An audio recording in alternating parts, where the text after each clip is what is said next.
একটা সম্পর্ক তৈরি হতে কিন্তু সময় লাগে অনেক বছর, ভাঙতে সময় লাগে ন্যানো সেকেন্ড। বাংলাদেশের বিনোদন অঙ্গনে গুঞ্জন নতুন কিছু নয়, কখনো প্রেম, কখনো বিচ্ছেদ, কখনো আবার আচমকা বিয়ে। তবে এবারের আলোচনায় কেন্দ্রে উঠে এসেছে ছোট ভত্তার জনপ্রিয় অভিনেতা মুশফিক ফারহান ও অভিনেতা সাফা কবির। গুঞ্জনটা বেশ চমকপ্রদ, দুজনে নাকি গোপনে বিয়ে সেরে ফেলেছে। খবরটা এমনভাবে ছড়িয়েছে যে কেউ বলছে নিশ্চিত, কেউ বলছে ভিতরের খবর, আবার কেউ দাবি করছে ঘনিষ্ঠ সূত্রে জানায় অনুষ্ঠানে একেবারে ঘরোয়া ছিল। অথচ বাস্তবে খোঁজ নিলে দেখা যায় নিশ্চিত তথ্যের জায়গায় রয়ে গেছে শুধু রহস্য আর কৌতূহল। গুঞ্জনের শুরু কোথায়? সবকিছুর শুরু সোশ্যাল মিডিয়া থেকে। সাম্প্রতিক মুশফিক ফারহান ও সাফা কবিরকে একসঙ্গে ও একাধিক নাটক ও কন্টেন্টে দেখা গেছে।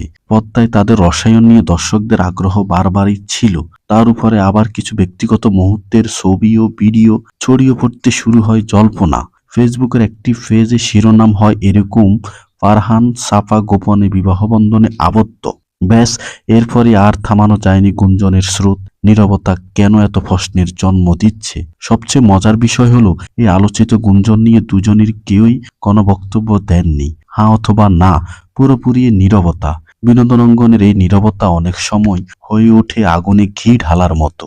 নেটিজেনদের এক অংশ বলছেন বিয়ে না হলে পরিষ্কার করে অস্বীকার করলেই তো পারতেন। আবার অন্যদের যুক্তি, সব গুজবের জবাব দিতে গেলে তো অভিনয় করা যাবে না। গুঞ্জন এখনো থামেনি। কেউ বলছে বিয়েটা হয়েছে দেশের বাইরে, কেউ বলছে পরিবারের খুব কাছের কয়েকজন ছিল, আবার কেউ বলছে কাজের ব্যস্ততার কারণেই এখনো প্রকাশ্যে আনতে চান না তারা। কিছু ভক্ত তো রীতিমতো ভবিষ্যৎবাণী শুরু করে দিয়েছে। এখনো পর্যন্ত কোনো গণমাধ্যমে তাদের বিয়ের খবর নিশ্চিত পাওয়া যায়নি।